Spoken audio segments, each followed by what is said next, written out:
ಶ್ರೀಯುತ ಈಶ್ವರ್ ಹತ್ತಿ ಅವರೇ, ಶ್ರೀಯುತ ಜಗದೀಶ್ ಅಂಗಡಿ ಅವರೇ, ಹಾಗೂ ಮುದ್ದು ಮಕ್ಕಳೇ ಮತ್ತು ಜಿಲ್ಲೆಯ JDSನ ಎಲ್ಲ ಪದಾಧಿಕಾರಿ ಬಂಧುಗಳೇ, ಈಗಾಗಲೇ ಸಮಯ ಆಗಿರೋದ್ರಿಂದ 2 ಸನ್ನಿವೇಶ ಮಾತ್ರ ಹೇಳ್ತೇನೆ. ಒಂದು, ಕಳೆದ 15 ದಿನದ ಹಿಂದುಗಡೆ ನಮ್ಮ SVK BBM BCA ಕಾಲೇಜಿನಲ್ಲಿ ಹಳ್ಳಿ ಹಬ್ಬ ಅಂತ ಒಂದು ಕಾರ್ಯಕ್ರಮ ಮಾಡಿದ್ರು. ಹಳ್ಳಿಯ ಸೊಗಡನ್ನು, ಹಳ್ಳಿಯ ಸಂಸ್ಕೃತಿಯನ್ನು, ಹಳ್ಳಿಯಲ್ಲಿ ಬಳಸ್ತಕ್ಕಂಥ ಸ್ಪೀಕರ್ಗಳನ್ನು, ಜನಪದ ಗೀತೆಗಳನ್ನು, ಜನಪದ ನೃತ್ಯಗಳನ್ನು ಪ್ರದರ್ಶಿಸ್ತಕ್ಕಂಥ ಒಂದು ಕಾರ್ಯಕ್ರಮ ಮಾಡಿದ್ರು. ಸಾಮಾನ್ಯವಾಗಿ ಒಂದು ಕಾಲೇಜಿನವರು ಒಂದೇ ಹಳ್ಳಿ ಹಬ್ಬ ಮಾಡ್ತಾರೆ. ಅಲ್ಲಿ ಕಾಂಪಿಟೇಷನ್ ಮಾಡಿದ್ರು. ಆ ಕಾಂಪಿಟೇಷನ್ ಯಾವ ಥರ ಮಾಡಿದ್ರು ಅಂದರೆ 9 ಕ್ಲಾಸ್, 3 BCA, 3 BCom, 3 BBA. ಆ 9 ಕ್ಲಾಸುಗಳು ಇಷ್ಟೇ ಸಣ್ಣ ಕ್ಲಾಸ್ ರೂಮಿನಲ್ಲೇ ಅವರು ಇಡೀ ಹಳ್ಳಿಯ ಸಂಸ್ಕೃತಿಯನ್ನು ಬಿಂಬಿಸಬೇಕು. ಆ ಸಂದರ್ಭದಲ್ಲಿ ನಾನು ಅಲ್ಲಿ ಜಡ್ಜ್ ಆಗಿ ಹೋಗಿದ್ದೆ. ಜಡ್ಜ್ ಆಗಿ ಹೋದಾಗ ನನಗೊಂದು ಕುತೂಹಲ ಏನಿತ್ತು ಅಂದರೆ, BBM ಮತ್ತು BCA ವಿದ್ಯಾರ್ಥಿಗಳು ಸಾಮಾನ್ಯವಾಗಿ ಬ್ಲೇಸರ್ ಹಾಕ್ಕೊತಾರೆ, ಒಂದು 24 ಅವರ್ಸು ಕಿವಿಯಲ್ಲಿ ಇಯರ್ಫೋನ್ ಇರ್ತದೆ, ಫೇಸ್ಬುಕ್ ನೋಡ್ತಾ, ಯೂಟ್ಯೂಬ್ ನೋಡ್ತಾ, ಯಾರ ಮಾತು ಕೇಳಲಾರ್ದವರು ಅಂಥವ್ರು ಇವ್ರು ಏನು ಹಳ್ಳಿ ಹಬ್ಬ ಮಾಡ್ತಾರೆ ಅಂತ ನಾನು ಕುತೂಹಲದಿಂದ ಒಳಗಡೆ ಹೋದೆ. ನಿಜಕ್ಕೂ ಹೇಳ್ತೀನಿ, ದೊಡ್ಡ ಆಶ್ಚರ್ಯ ಆಯ್ತು ನನಗೆ. ಅವರು ಅಲ್ಲಿ ಪ್ರೆಸೆಂಟ್ ಮಾಡಿರ್ತಕ್ಕಂಥ ರೀತಿ ನೋಡಿನೇ ನನಗೆ ಎಷ್ಟು ಆಶ್ಚರ್ಯ ಆಗಿಬಿಡ್ತು ಅಂದರೆ, ಮಕ್ಕಳಿಗೆ ನಾವು ಒಂದು ಅವಕಾಶ ಕೊಟ್ಬಿಟ್ರೆ ಮಕ್ಕಳು ಎಷ್ಟರ ಮಟ್ಟಿಗೆ ನಮ್ಮ ಪ್ರತಿಭೆಯನ್ನು ಅನಾವರಣ ಮಾಡ್ತಾರೆ ಅಂತ ಒಂದು ವಿಚಾರ. ಒಬ್ಬೊಬ್ಬರು ಒಂದೊಂದು ರೀತಿ ಸಂಸ್ಕಾರ. ನಾವು ಹೇಗೆ ಹಳ್ಳಿಯನ್ನು ಮೊದಲು ಕರ್ಕೊಂಡು ಬರ್ತಿದ್ವಿ, ಆ ಹಳ್ಳಿಯ ಇದಕ್ಕೆ ಹೋಗಿ, ದ್ವಾರಕ್ಕೆ ಹೋಗಿ, ಮುಖ್ಯ ದ್ವಾರಕ್ಕೆ ಹೋಗಿ ಅತಿಥಿಗಳನ್ನು ಕರ್ಕೊಂಡು ಬರೋರು. ಒಬ್ಬರು ನಮ್ಮನ್ನ ಟ್ರ್ಯಾಕ್ಟರ್ ಮೇಲೆ ಕರ್ಕೊಂಡು ಹೋದರು. ಅಲ್ಲೇ ಅದೇ ಕ್ಲಾಸ್ ರೂಮ್, ಇಷ್ಟೇ ಕ್ಲಾಸ್ ರೂಮ್, ಆ ಇಷ್ಟೇ ಕ್ಲಾಸ್ ರೂಮಿಗೆ ಒಂದು ಟ್ರ್ಯಾಕ್ಟರ್ ತಂದರು. ಆ ಟ್ರ್ಯಾಕ್ಟರ್ ಮೇಲೆ ಕರ್ಕೊಂಡು ಹೋದರು. ಇನ್ನೊಬ್ರು ಏನ್ ಮಾಡಿದ್ರು, ಎತ್ತಿನ ಬಂಡಿ ತಂದಿದ್ರು. ಎತ್ತಿನ ಬಂಡಿಯಾಗ ಕೂಡ್ಬೇಕು ಸರ್, ಆಯ್ತಪ್ಪ ಎತ್ತಿನ ಬಂಡಿ. ಕೊನೆಗೆ ಇನ್ನೊಂದು ಬ್ಯಾಚ್ ಏನ್ ಮಾಡಿತ್ತು ಅಂದ್ರೆ, ಒಂದು 3 ಬುಲೆಟ್ ತಂದ್ಬಿಟ್ಟಿತ್ತು. 3 ಬುಲೆಟ್ ತಂದವರು, ಸರ್ ಬುಲೆಟ್ ಮಾಡಿ ಕೂಡ್ಬೇಕ್ರಿ. ಅಲ್ಲೋ ಇಲ್ಲೇ ಐತಿ, ನೀವು ಒಂದ್ಸಲ ಗೇರ್ ಹಾಕಿದ್ರೆ ಅದು ಅಲ್ಲಿ ಹೋಗ್ಬಿಡುತ್ತಾ, ಬೇಡ ಅಂದೆ. ಸರ್ ಆ ಕೂಡ್ರಿ. ಆ ಹಳ್ಳ್ಯಾಗ ಆ ಗೌಡ್ರು ಇರ್ತಾರಲ್ಲ, ಆ ಗೌಡ್ರ ಮಕ್ಕಳವರು ಅಂದ್ರೆ ಅಲ್ಲಿ ಸನ್ನಿವೇಶ ಸೃಷ್ಟಿ ಮಾಡ್ಯಾರ. ಗೌಡ್ರ ಮಕ್ಕಳು ಹೆಂಗೆ ಹೇಳ್ತಾರ ಹಂಗೆ ಹಳ್ಳ್ಯಾಗ ಕೇಳ್ಬೇಕಷ್ಟೇ. ನೀವು ಸುಮ್ ಕೂಡ್ರಿ. ಅವರು ಇಡೀ ಊರಿಗೆ ಓಡಾಡ್ರದಾರ, ಅದಕ್ಕೆ ಅವ್ರು ಬುಲೆಟ್ ತಂದಾರ, ಸುಮ್ ಕೂಡ್ರಿ. ನಾ ಯಾಕೆ ಮಾತಾಡ್ತಾರೆ, ಅವ್ರ ಕಲ್ಪನೆ ನೋಡ್ಕೊ. ಒಬ್ರು ಎತ್ತಿನ ಗಾಡಿ ತಂದಾರ, ಒಬ್ರು ಟ್ರ್ಯಾಕ್ಟರ್ ತಂದಾರ, ಒಬ್ರು ಬುಲೆಟ್ ತಂದಾರ, ಆ ಕುರಿ ಮರಿ ಆಕಳ ಕರ ತಂದಾರ, ಆ ಗುಡಿಸಲು ಮಾಡ್ಯಾರ, ಒಳಗಡೆ ಇಲ್ಕಲ್ ಸೀರೆ ಉಟ್ಕೊಂಡು ನಮ್ಮ ಹುಡುಗಿಯರಿದ್ದಾರೆ, ಇವರೆಲ್ಲ ಪಂಜೆ ಉಟ್ಕೊಂಡು ಇವರು ರೈತರಾಗಿದ್ದಾರೆ. ರೈತರ ಸನ್ನಿವೇಶಗಳು, ಹಿಂದಿನ ಆಹಾರ ಪದ್ಧತಿ ಇವೆಲ್ಲ ಮಾಡಿದ್ರು. ಮಾಡಿದ ನಂತರ ಕೊನೆಗೆ ಕೇಳಿದ್ರು, ಇದ್ರಾಗ ಯಾವ್ದು ಫಸ್ಟ್ ಕೊಡ್ತೀರಿ ಸರ್?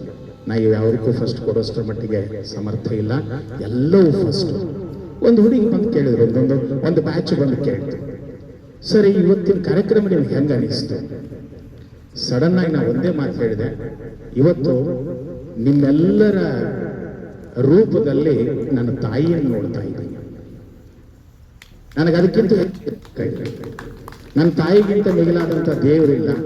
ನಾನು ನಿಮ್ಮ ರೂಪದಲ್ಲಿ ನನ್ನ ತಾಯಿಯನ್ನು ನೋಡ್ತಾ ಇದ್ದೀನಿ, ನನ್ನ ಸಂಸ್ಕೃತಿಯನ್ನು ನೋಡ್ತಾ ಇದ್ದೀನಿ, ನನ್ನ ಸಂಸ್ಕಾರಗಳನ್ನು ನೋಡ್ತಾ ಇದ್ದೀನಿ, ನನ್ನ ಹಳ್ಳಿಯನ್ನು ನೋಡ್ತಾ ಇದ್ದೀನಿ. ಅದನ್ನ ನೀವಿಷ್ಟು ಚಂದ ಪ್ರೆಸೆಂಟ್ ಮಾಡ್ತಾ ಇದ್ದೀರಿ. ಹೆಚ್ಚು ನೀವೆಲ್ಲರೂ ನಿಮ್ಗೆ ಗೊತ್ತಿದೆ, ನಿಮ್ಮ ತಂದೆ ತಾಯಿಗಳು ನಿಮ್ಮನ್ನ ಅವರ ತಂದೆಯ ರೂಪದಲ್ಲೇ ನೋಡ್ತಾರೆ. ಗಂಡು ಮಗು ಇದ್ದರೆ ತಂದೆಯ ರೂಪದಲ್ಲಿ ನೋಡ್ತಾರೆ, ಹೆಣ್ಣು ಮಗು ಇತ್ತಂದ್ರೆ ತಾಯಿಯ ರೂಪದಲ್ಲೇ ನೋಡ್ತಾರೆ. ಎಂದೂ ಕೂಡ ನಮ್ಮ ಸಂಸ್ಕೃತಿಯಲ್ಲಿ, ಸಂಸ್ಕಾರದಲ್ಲಿ ಮಕ್ಕಳ ರೂಪದಲ್ಲಿ ನೋಡದೆ ನಾವು ಯಾವತ್ತೂ ಕೂಡ ನಮ್ಮ ತಂದೆ ತಾಯಿಗಳ ಪ್ರತಿರೂಪದಲ್ಲಿ ನಾವು ನೋಡ್ತೇವೆ. ನನಗೆ ಇವತ್ತು ಜಗದೀಶ್ ಅಂಗಡಿಯವರು ಪ್ರತಿಯೊಬ್ಬ ವಿದ್ಯಾರ್ಥಿಗೆ ಕನಿಷ್ಠ ಏನಿಲ್ಲ ಅಂದ್ರೂ ಸರಿಸುಮಾರು 50 ಪ್ರೈಸ್ಗಳನ್ನು ಡಿಸ್ಟ್ರಿಬ್ಯೂಟ್ ಮಾಡುವಾಗ ಅವರು ಒಂದು ಮಾತಂದ್ರು, ಈ ಮಗು ಮುಂದೆ ಕೊಪ್ಪಳಕ್ಕೆ ಕೀರ್ತಿ ತರುವಂತಾಗಲಿ, ಈ ಮಗು ಮುಂದೆ ಈ ನಾಡಿಗೆ ಕೀರ್ತಿ ತರುವಂತಾಗಲಿ, ಈ ಮಗು ಮುಂದೆ ಈ ಒಂದು ಪ್ರದೇಶಕ್ಕೆ ಕೀರ್ತಿ ತರುವಂತಾಗಲಿ ಅಂತ ಹೇಳಿದ್ರಲ್ಲ, ಅದನ್ನ ನಿಜವಾಗ್ಲೂ ನೆನಪಿಟ್ಕೊಡ್ರಿ. ದೈಹಿಕವಾಗಿ ನಾವು ಒಬ್ಬ ತಂದೆ ತಾಯಿ ಮಕ್ಕಳಾಗಿರ್ಬೋದು, ಒಂದು ಸಲ ನೀವು ಪ್ರತಿಭೆ, ಕೀರ್ತಿ, ಸಾಧನೆಗೆ ನೀವು ಪ್ರಾರಂಭ ಮಾಡಿದಿರಿ ಅಂದ್ರೆ ನೀವು ಸಮಾಜದ ಮಕ್ಕಳಾಗ್ತೀರಿ, ಈ ದೇಶದ ಮಕ್ಕಳಾಗ್ತೀರಿ, ಈ ಜಿಲ್ಲೆಯ ಮಕ್ಕಳಾಗ್ತೀರಿ, ಆ ಶಾಲೆ ಮಕ್ಕಳಾಗ್ತೀರಿ. ಎಲ್ಲ ನೀವು ನೋಡ್ತಾ ಇದ್ದೀರಿ. ಕ್ರಿಕೆಟಿನಲ್ಲಿ ಮೊನ್ನೆ ವುಮೆನ್ಸ್ ಸೆಮಿಫೈನಲ್ ನಲ್ಲಿ ಜಾಮಿಯಾ ರೋಡ್ರಿಗ್ಸ್ ನೋಡಿದಿರಿ. ಅವಳು ಆಡಿದಂತಹ ಆಟವನ್ನು ನೋಡಿದಿರಿ. ಕಳೆದ ಒಂದು 6 ತಿಂಗಳಿಂದ ಅವಳು ಎದುರಿಸಿದಂತಹ ನೋಡಿದಿರಿ. ಆ ಎದುರಿಸಿದಾಗ ಅವಳು ಗೆದ್ದ ತಕ್ಷಣ ಅವಳು ಎಷ್ಟು ಅಳುತ್ತಾ ಅವರ ತಂದೆ ತಾಯಿ ಕಡೆ ಕೈ ಮಾಡ್ತಾ ಇದ್ರು ಅನ್ನೋದನ್ನು ನೀವು ಟಿವಿಗಳಲ್ಲಿ ನೋಡಿದ್ರಿ. ಎಷ್ಟು ಖುಷಿಯಾಗಿರ್ಬೇಕಾಗಿ. ಆಕೆ ಇನ್ನೊಂದಂದಳು, ನಾನು ಸೆಂಚುರಿ ಮಾಡಿದಾಗ ನಾನು ಸೆಲೆಬ್ರೇಟ್ ಮಾಡಲಿಲ್ಲ. ಯಾಕೆ ಸೆಲೆಬ್ರೇಟ್ ಮಾಡಲಿಲ್ಲ ಅಂದ್ರೆ ನನಗೆ ಸೆಂಚುರಿ ಇಂಪಾರ್ಟೆಂಟ್ ಇದ್ದಿಲ್ಲ, ಇಂಡಿಯಾ ಗೆಲ್ಲಬೇಕಾಗಿತ್ತು. ಸೆಂಚುರಿ ನಾ ಮಾಡ್ತೀನಿ, ಆದ್ರೆ ಇಂಡಿಯಾ ಗೆಲ್ಲಬೇಕು. ಹಾಗೆ ನೀವೇನ್ ಮಾಡಿದಿರಿ, ನಿಮಗೆ ನಿಮ್ಮ ಸಾಧನೆ ಬಹಳ ಮುಖ್ಯ ಅಲ್ಲ, ನಿಮ್ಮ ಶಾಲೆಗಳನ್ನು ಗೆಲ್ಲಿಸಿದಿರಿ ಎಲ್ಲ ಕಡೆ. ನಿಮ್ಮ ಕುಷ್ಟಗಿಯ ತಾಲೂಕನ್ನು ಗೆಲ್ಲಿಸಿದಿರಿ, ಕೊಪ್ಪಳ ಜಿಲ್ಲೆಯನ್ನು ಗೆಲ್ಲಿಸಿದಿರಿ. ಅದಕ್ಕಾಗಿ ಜಗದೀಶ್ ಅವರು ಯಾವತ್ತು ಆ ಮಾತನ್ನುವಾಗ ನನಗೆಷ್ಟು ಭಾವನಾತ್ಮಕವಾಗಿದ್ದೆ ಅಂದ್ರೆ, ಈ ಮಗು ಮುಂದೆ ಕೊಪ್ಪಳಕ್ಕೆ ಕೀರ್ತಿ ತರುವಂತಾಗಲಿ, ಶಾಲೆಗೆ ಕೀರ್ತಿ ತರುವಂತಾಗಲಿ, ಜಿಲ್ಲೆಗೆ ಕೀರ್ತಿ ತರುವಂತಾಗಲಿ, ಇಂಥ ಪ್ರತಿಭೆ ಇನ್ನಷ್ಟು ಬೆಳೆಯಲಿ ಅಂತ ನಾವೇನು ಹಾರೈಸ್ತೀವಲ್ಲ, ಆ ಹಾರೈಕೆಗಳು ಬಹಳ ಮುಖ್ಯ. ಇದು ಒಂದು ಸಂಗತಿ. ಎರಡನೇ ಸಂಗತಿ ಇದೊಂದು ಹೇಳಿ ಮುಗಿಸ್ಬಿಡ್ತೇನೆ. ಮೊನ್ನೆ ಒಂದು ಸಂದರ್ಶನದಲ್ಲಿ ನೋಡ್ತಾ ಇದ್ದೆ ಸರ್, ಇತ್ತೀಚಿನ ದಿನಗಳಲ್ಲಿ ಈ ಸಮಾಜದಲ್ಲಿ ಕಡಿಮೆ ಆಗುತ್ತಿರುವ 2 ಸಂಗತಿಗಳು ಯಾವುವು ಅಂತ ಕೇಳಿದರು. ಇತ್ತೀಚಿನ ದಿನಗಳಲ್ಲಿ ವೇಗವಾಗಿ ಈ ಸಮಾಜದಲ್ಲಿ ಕಡಿಮೆ ಆಗುತ್ತಿರುವ 2 ಸಂಗತಿಗಳು ಯಾವುವು ಅಂತ ಕೇಳಿದಾಗ ಅಲ್ಲೊಬ್ರು ಸಾಹಿತ್ಯ ದಿಗ್ಗಜರಿದ್ರು. ಅವ್ರು ಹೇಳಿದ್ರು, ಇತ್ತೀಚಿನ ದಿನಗಳಲ್ಲಿ ಈ ಸಮಾಜದಲ್ಲಿ ಕಡಿಮೆ ಆಗುತ್ತಿರುವ 2 ಸಂಗತಿಗಳು ಯಾವುವು ಅಂದ್ರೆ ಕೇಳುವ ಕಿವಿ ಮತ್ತು ಅಂತಃಕರಣ. ಕೇಳುವ ಕಿವಿ ಮತ್ತು ಅಂತಃಕರಣ. ನೋಡಿ, ಬೇಕಾದ್ರೆ ನಾವೆಲ್ಲರೂ ನಮ್ಮದೇ ಗದ್ದಲದಲ್ಲಿ ಇದ್ದೀವಿ. ನಮ್ಮ ಕಿವಿಗಳನ್ನೇ ನಾವು ಕೇಳ್ಕೊಂತ ಅಡ್ಡಾಡಕತ್ತೀವಿ. ಇನ್ನೊಬ್ಬರ ಪಕ್ಕದಲ್ಲಿ ಏನಾದ್ರೂ ನೋವಾಗಿದ್ರು ಕೇಳ್ತಾ ಇಲ್ಲ, ಇನ್ನೊಬ್ರು ಕೇಳ್ತಾ ಇಲ್ಲ, ಇನ್ನೊಬ್ರದ್ದು ಏನಾದ್ರೂ ಸಮಸ್ಯೆಗಳಿದ್ರು ಕೇಳ್ತಾ ಇಲ್ಲ. ಸುಮ್ಮನೆ ಕೇಳಿದಂಗ ಮಾಡ್ತೀವಿ, ಆದ್ರೆ ನಿಜಕ್ಕೂ ಕೂಡ ಅಂತಃಕರಣ ಇದ್ರ ಮಾತ್ರ ಸತ್ಯ. ಇತ್ತೀಚಿನ ದಿನಗಳಲ್ಲಿ ನೀವು ಸೂಕ್ಷ್ಮವಾಗಿ ಗಮನಿಸಿ, ಈ ಜಗತ್ತಿನ ಎಲ್ಲ ನಾಯಕರನ್ನ ಗಮನಿಸಿದ್ರೆ ಈ 2 ಗುಣಗಳು ಬಹಳ ಮುಖ್ಯ, ಕೇಳುವ ಕಿವಿ ಮತ್ತು ಅಂತಃಕರಣ. ಬಸವೇಶ್ವರರನ್ನು ನೋಡ್ರಿ, ಅವ್ರು ಎಲ್ಲರ ಮಾತುಗಳನ್ನ ಕೇಳ್ತಿದ್ರು, ಅಷ್ಟೇ ಅಂತಃಕರಣಿಗಳಾಗಿದ್ರು. ಮಹಾತ್ಮ ಗಾಂಧೀಜಿಯವರನ್ನ ನೋಡ್ರಿ, ಎಲ್ಲರ ಮಾತುಗಳನ್ನ ಕೇಳ್ತಿದ್ರು, ಅಷ್ಟೇ ಅಂತಃಕರಣಿಗಳಾಗಿದ್ರು. ಡಾಕ್ಟರ್ BR ಅಂಬೇಡ್ಕರ್ ಅವರನ್ನ ನೋಡ್ರಿ, ಎಲ್ಲರ ಮಾತುಗಳನ್ನ ಕೇಳ್ತಿದ್ರು, ಅಷ್ಟೇ ಅಂತಃಕರಣಿಗಳಾಗಿದ್ರು. ಯಾರನ್ನೇ ನೋಡ್ರಿ, ಗೌತಮ ಬುದ್ಧಂಕರು ಎಲ್ಲರ ಮಾತುಗಳನ್ನು ಕೇಳಿದಂತ ಮಹಾನುಭಾವ. ಆತ ಇಡೀ ಈಗಲೂ ಕೂಡ ಈ ಶತಮಾನದಲ್ಲಿಯೂ ಕೂಡ ಒಬ್ಬ ಮಹಾಜ್ಞಾನಿ ಯಾರು ಅಂತ, ಭಾರತದ ಜ್ಞಾನಿ ಯಾರು ಅಂತ ನಾವೇನಾದ್ರೂ ಪರೀಕ್ಷೆ ಮಾಡಿದ್ರೆ ಆ ಗೌತಮ ಬುದ್ಧನೇ ಮಹಾಜ್ಞಾನಿ. 6ನೇ ಶತಮಾನದವನು 20ನೇ ಶತಮಾನದವರೆಗೂ ಕೂಡ ಮಹಾಜ್ಞಾನಿ ಯಾರು ಅಂತಂದ್ರೆ ಗೌತಮ ಬುದ್ಧನೇ ಮಹಾಜ್ಞಾನಿ. ಯಾಕಂದ್ರೆ ಆ 2 ಗುಣಗಳು ಬಹಳ ಮುಖ್ಯ. ಕೇಳುವ ಕಿವಿ ಇತ್ತು. ಕಿವಿ ಅಂದ್ರೇನು? ಮತ್ತೊಬ್ಬರ ನೋವನ್ನು ಕೇಳಬೇಕು, ಮತ್ತೊಬ್ಬರ ಸಮಸ್ಯೆಗಳನ್ನು ಕೇಳಬೇಕು, ಮತ್ತೊಬ್ಬರ ನಲಿವುಗಳನ್ನು ಕೇಳಬೇಕು, ಮತ್ತೊಬ್ಬರ ಸಂಕಟಗಳನ್ನು ಆಲಿಸಬೇಕು. ಅಂತಃಕರಣ ಅಂದ್ರೇನು? ಅದಕ್ಕೆ ಸ್ಪಂದಿಸಬೇಕು. ಆ ಕೆಲಸವನ್ನ ತನ್ನ ಲಿಮಿಟ್ಟಿನೊಳಗೆ, ನಾನು ದೊಡ್ಡ ಮಟ್ಟದಲ್ಲಿ ಅಂತ ಅನ್ನೋದಿಲ್ಲ, ತನ್ನ ಲಿಮಿಟ್ಟಿನೊಳಗೆ ಇವತ್ತು CVC ಫೌಂಡೇಶನ್ದವರು ಮಾಡ್ತಾ ಇದ್ದಾರೆ. ಇದರಲ್ಲಿ ಅತಿಶಯೋಕ್ತಿ ಏನಿಲ್ಲ, ನಾನು ಓಪನ್ ಆಗಿ ಹೇಳ್ತೀನಿ, ಇದರಲ್ಲಿ ಅತಿಶಯೋಕ್ತಿ ಇಲ್ಲ, ಹೊಗಳಿಕೆ ಇಲ್ಲ. ಇದು ಮೂಲತಃ ಹಿಂದುಳಿದ ಜಿಲ್ಲೆ. ಹಿಂದುಳಿದ ಜಿಲ್ಲೆಯಲ್ಲಿ ಪ್ರತಿಭೆಗಳು ಸಾಕಷ್ಟಿವೆ. ಆ ಮಕ್ಕಳು ಬಂದು ಪ್ರೈಸ್ ತೆಗೆದುಕೊಂಡು ಹೋಗ್ತಾ ಇದ್ದಾಗ ನೋಡ್ತಾ ಇದ್ದಾರೆ, ಸಾಕಷ್ಟು ಪ್ರೈಸ್ಗಳನ್ನ ತೆಗೆದುಕೊಳ್ತಕ್ಕಂಥ ಸಾಕಷ್ಟು ಪ್ರೈಸ್ಗಳಿದ್ದಾವೆ. ಅವ್ರಿಗೆ ಏನು ಅಂದ್ರೆ ವೇದಿಕೆಗಳ ಕೊರತೆ, ಪ್ರೋತ್ಸಾಹಗಳ ಕೊರತೆ. ಈ ನಾಡಿನಲ್ಲಿ ಸಿರಿವಂತರ ಕೊರತೆ ಏನು ಇಲ್ಲ.